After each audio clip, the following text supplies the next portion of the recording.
Hello everybody, this is day 13 of learning to communicate better by practicing. Today we are going to go and do this without notes again with a random note or noun generator. So yeah.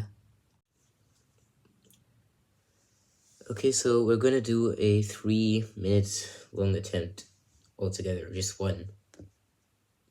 So yeah, and our word is story. It's quite nice.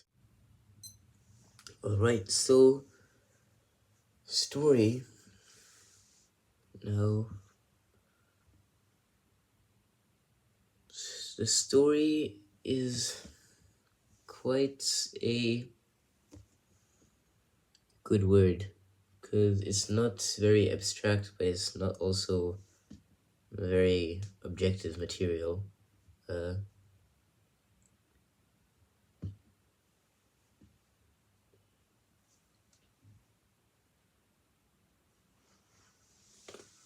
So the story of anything is basically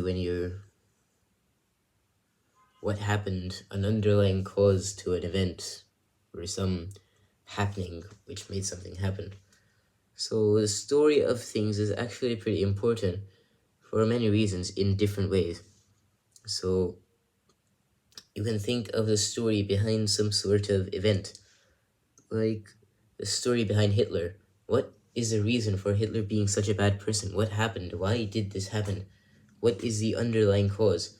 And through the story, you can rationalize a person's belief. And it's not rationalizing it as in realizing that's good, but as in realizing what made that person think the way that they have thought right now. And the story behind things can also be something very personal. Like, let's say someone bought something like a new pen, this lion pen. So to someone else on the outside, it's going to look quite boring, like it's just a pen. But to the person, the beholder of this treasure, they are going to see the value because they have a story behind this pen and why they bought it. When, like, what stationery they went in, what place they went to get it, why they got it, and what it means to them. They've used this pen, and the longer they've used it, the more it has meant to them. Which is why the story behind things is so important.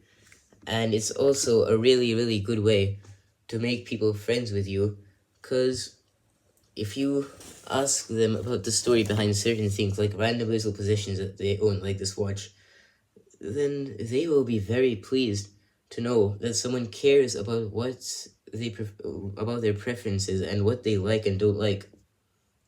They'll think about you as someone who genuinely notices. And yeah, that's why stories are so important. They're basically useful to rationalize, and they mean a lot to humans, people.